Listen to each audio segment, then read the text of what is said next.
নমস্কার বন্ধুরা, education culture YouTube চ্যানেলে তোমাদের প্রত্যেককে স্বাগতম। তোমরা যারা ডিপ্লোমার থার্ড সেমিস্টারের স্টুডেন্টরা রয়েছো West Bengal state council of technical and vocational education and skill ডেভেলপমেন্টের তো তোমাদের introduction to electric generation system একটা অত্যন্ত ইম্পর্ট্যান্ট সাবজেক্ট এবং অলরেডি এই ইন্ট্রোডাকশান টু ইলেকট্রিক জেনারেশন সিস্টেমের আমি কিন্তু একটা পুরো ইউনিট নাম্বার 5 যেটা হচ্ছে তোমাদের যেটা economics of power generation and interconnected grid system, সেটা কিন্তু টোটাল 20-21টা ক্লাসের মাধ্যমে কিন্তু কমপ্লিট করে দিয়েছি। এখন আমরা আলোচনা করছি তোমাদের ইউনিট 2 নিয়ে। অলরেডি আমরা ইউনিট 5 কমপ্লিট করার পর ইউনিট 2 নিয়ে আলোচনা করছি, যেখানে আমি তোমাদের সাথে আলোচনা করব নিউক্লিয়ার পাওয়ার প্ল্যান্ট বিষয়ে। দেখো, তোমাদের যদি সিলেবাসের দিকে তাকাও তাহলে সেখানে তোমরা দেখতে পারবে সবার ফার্স্ট ইউনিট হচ্ছে কোল বেসড থার্মাল পাওয়ার প্ল্যান্ট, তারপরে ইউনিট 2 হচ্ছে তোমার নিউক্লিয়ার পাওয়ার প্ল্যান্ট, ইউনিট 3 হচ্ছে ডিজেল, তোমার 3 নম্বর হচ্ছে হাইড্রো ইলেকট্রিক পাওয়ার প্ল্যান্ট, 4 নম্বরে হচ্ছে তোমার গ্যাস টারবাইন এবং ডিজেল ইঞ্জিন পাওয়ার প্ল্যান্ট এবং 5 নম্বর ইউনিট হচ্ছে economics of power generation interconnected grid system. Already unit 5 economics of power generation and interconnected grid system শেষ করে আমরা এখন শুরু করছি তোমাদের ইউনিট 2 নিউক্লিয়ার পাওয়ার প্ল্যান্ট।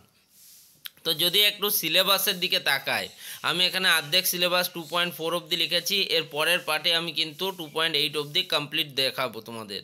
তো সিলেবাসটাকে যদি আমি দুটো পার্টে ভাগ করি তাহলে ফার্স্ট পার্টে তোমরা পাবে 2.1-এর আন্ডারে selection of sight for nuclear power প্ল্যান্টের জন্য কি সাইট সিলেক্ট করতে হয়।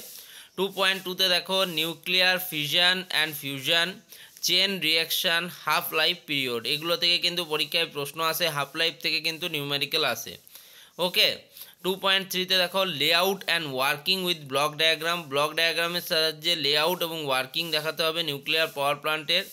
এবং 2.4-এ হচ্ছে construction and working of nuclear reactor, features and functions of the following equipment like core, fuel rod, moderator, control rod, thermal shielding, reflector, এগুলো তোমাকে কিন্তু ফাংশন এবং ফিচার্স দেখাতে হবে। ঠিক আছে, তো এইটা হচ্ছে তোমাদের ফার্স্ট পার্টের সিলেবাস, যেখানে 2.1 to 2.4 আছে।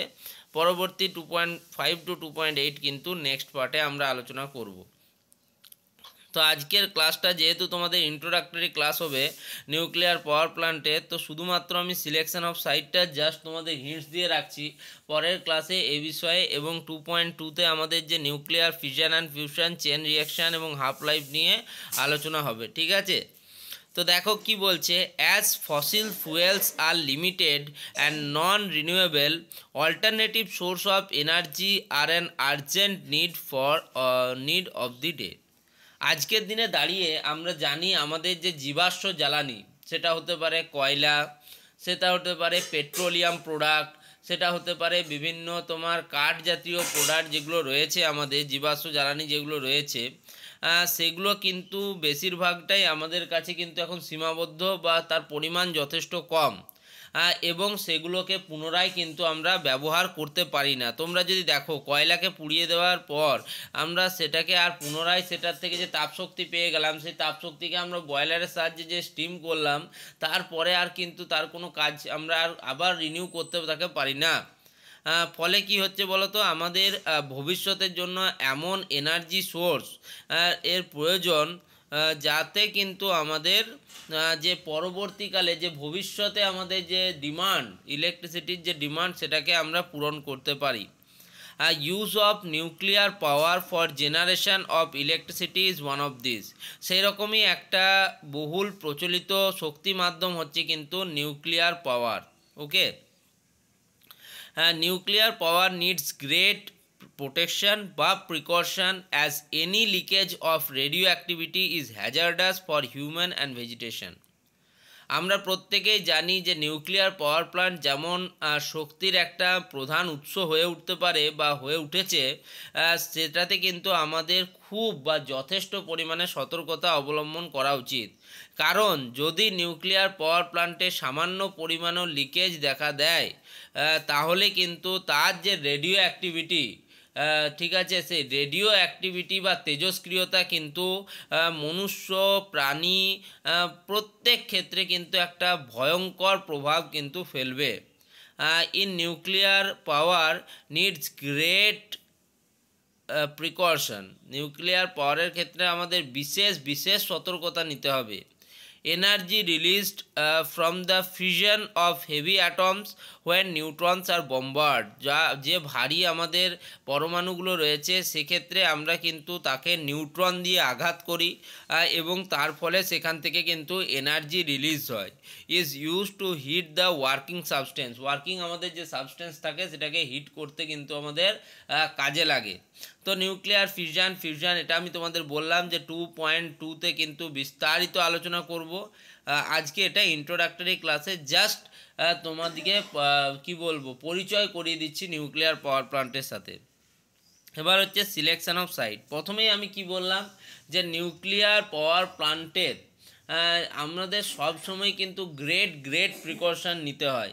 আমাদের প্রিকশন বা সতর্কতা যত বা সাবধানতা যত বেশি অবলম্বন করব ততই কিন্তু ফ্রুটফুল হয়ে উঠবে নিউক্লিয়ার পাওয়ার প্ল্যান্টের মাধ্যমে এনার্জি জেনারেশন।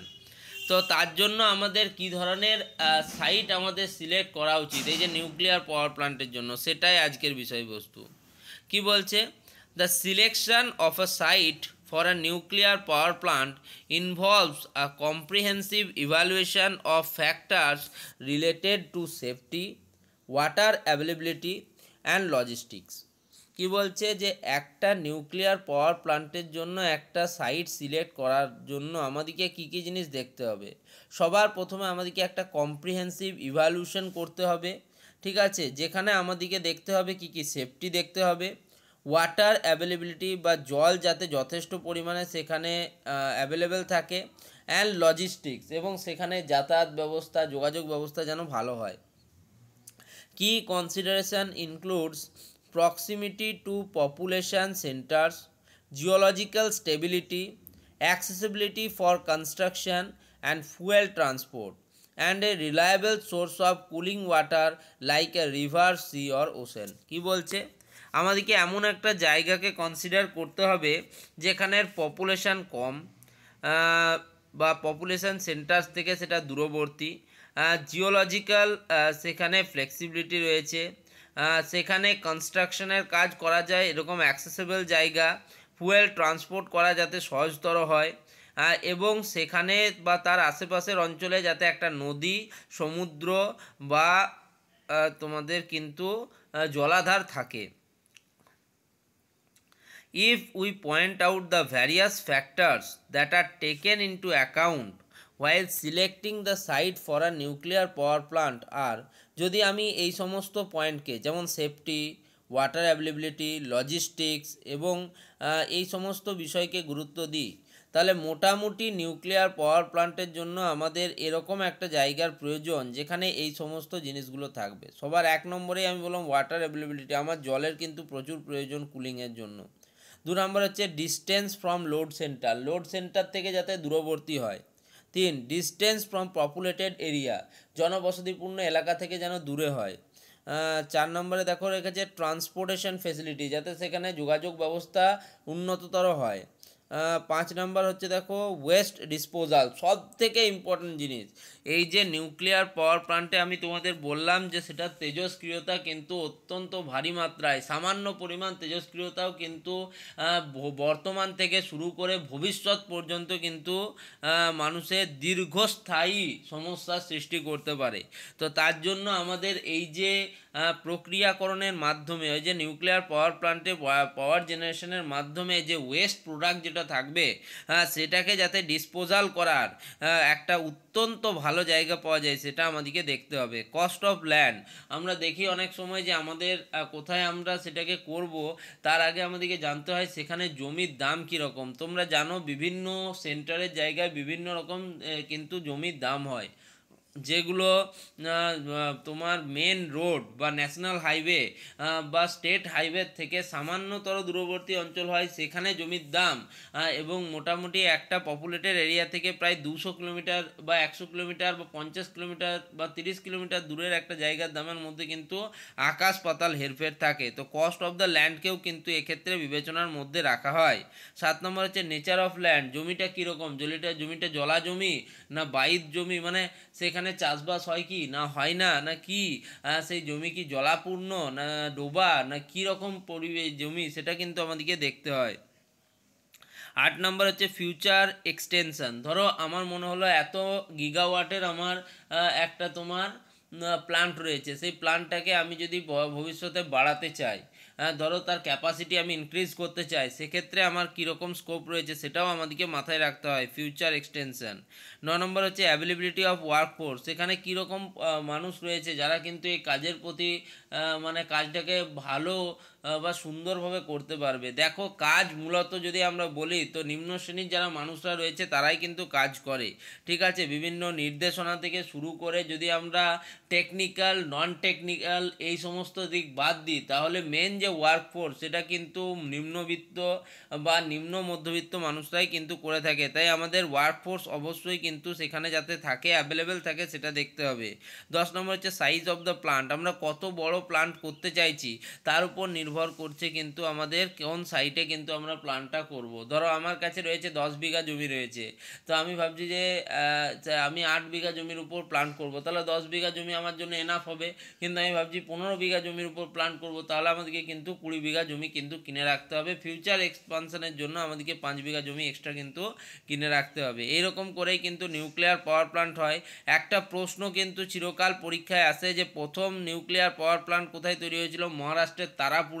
এটা তোমরা মনে রাখবে, আমি তোমাদের যখন প্রশ্নের পেপার সলভ করাবো তখন কিন্তু আরও তোমরা ডেপথে ঢুকতে পারবে সাবজেক্টগুলো। তো এই ভিডিওটা এখানেই শেষ করছি। আশা করছি ফার্স্ট দিনের ক্লাস 1 তোমাদের এই ইউনিট 2 এর ভালো লেগেছে। যদি ভালো লাগে বন্ধুদের মধ্যে শেয়ার করো, চ্যানেলটিকে সাবস্ক্রাইব করো। ধন্যবাদ সকলকে।